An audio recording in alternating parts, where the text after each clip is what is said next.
Today we are going to discuss about anatomical snuff box.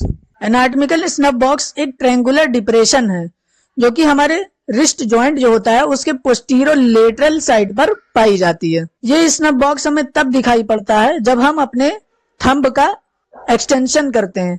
तो जब हमारा thumb जो होता है वो एक्सटेंडेड पोजीशन में होता है तब ये एनाटॉमिकल स्नफ बॉक्स अच्छे से दिखाई देता है। जैसा कि इस डायग्राम में दिखाया गया है कि ये हमारा रिस्ट जॉइंट है और ये इसकी पोस्टीरियर और लेटरल साइड है।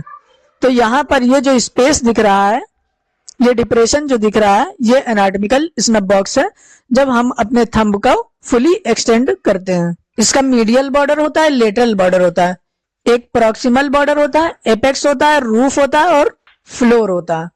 तो जो इसका मीडियल बॉर्डर है ये बनता है एक्सटेंसर पॉलिसिस लॉन्गस के टेंडन से। जैसा कि इस डायग्राम में दिख रहा है कि ये जो टेंडन आपको दिख रहा है ग्रीन कलर का मीडियल साइड पर, ये इसका एक्सटेंसर पॉलिसिस लॉन्गस का टेंडन है। ये मसल जो होती है ये थंब का एक्सटेंशन करवाने वाली लॉन्ग मसल है। तो जो इसका मीडियल बॉर्डर होता है ये अल्ना की तरफ होता है, यानी जब हम लोग रेडियल साइड से अल्नर साइड पे जाएंगे तो ये अल्नर साइड पे मिलेगा, तो इसे अल्नर साइड भी इसलिए कहते हैं। फिर जो लेटरल बॉर्डर है वो रेडियल साइड पर मिलेगा, वो बनेगा एक्सटेंसर पॉलिसिस ब्रेविस के टेंडन से और एब्डक्टर पॉलिसिस लॉन्गस के टेंडन से। तो यहाँ पर एक्सटेंसर पॉलिसिस लॉन्गस था, यहाँ पर एक्सटेंसर पॉलिसिस ब्रेविस है लेटरल वाले साइड पर। तो जो मसल जो होती है जो एक्सटेंशन करवाती है हमारे थंब का, जो थंब का एक्सटेंशन करवाने की जो स्मॉल मसल है वो लेटरल साइड पर होती है, और जो लॉन्ग मसल है जो कि थंब का एक्सटेंशन करवाती है वो मीडियल बॉर्डर बनाती है। तो जैसा कि ये वाला जो टेंडन दिख रहा है सबसे लेटरल में, ये टेंडन होता है एक्सटेंसर पॉलिसिस ब्रेविस मसल का।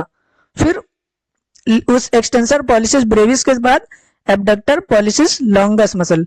तो ये जो लॉन्गस वाला टेंडन है ये लंबा होता है और एब्डक्शन करवाता है थंब का और इसकी लेटरल बाउंड्री बनाता है।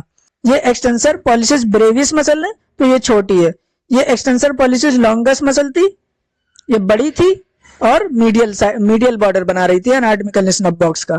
और ये जो एक्सटेंसर पॉलिसिस ब्रेविस मसल है, ब्रेविस का मतलब छोटा होता है एनाटॉमी में, ये लेटरल बॉर्डर बनाती है और लेटरल बाउंड्री में सबसे लेटरल होती है और एक्सटेंशन करवाती है ये मसल थंब का।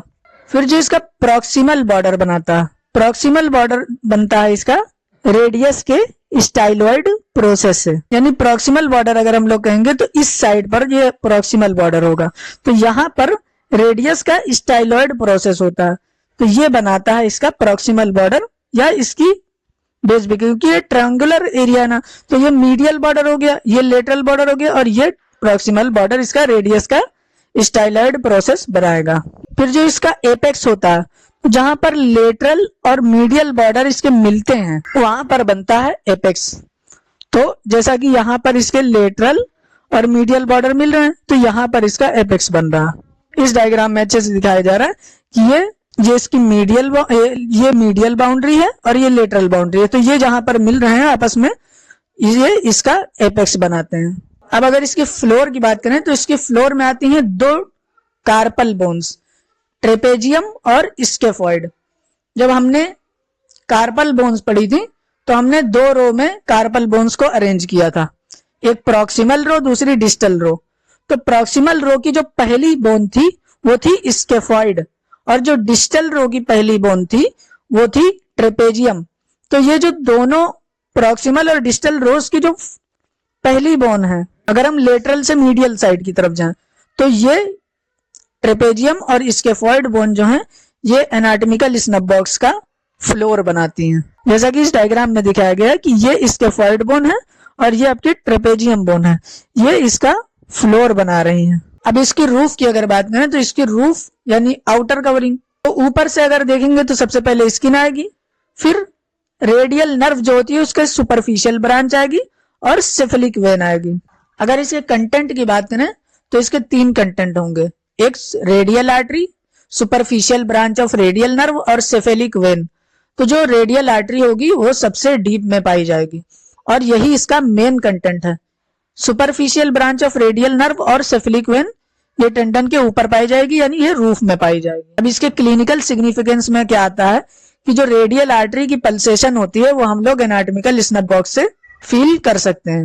अगर एनाटॉमिकल स्नफ बॉक्स को छूने पर टेंडरनेस है तो ये इंडिकेटर है कि स्केफॉइड बोन आपकी फ्रैक्चर हो चुकी है, यानी अगर स्केफॉइड बोन फ्रैक्चर होगी तो एनाटॉमिकल स्नफ बॉक्स में टेंडरनेस देखने को मिलेगी। अगर हमें कोई इंट्रावेनस फ्लूइड देना होता है या इंट्रावेनस इंजेक्शन देनी होती है तो एनाटॉमिकल स्नफ बॉक्स में जो सिफिलिक वेन होती है हम उसके जरिए से इंट्रावेनस फ्लूइड पेशेंट को दे सकते हैं। तो ये था इसका क्लिनिकल सिग्निफिकेंस और ये थी पूरी clinical anatomy, gross anatomy anatomical snuff box की। Thank you.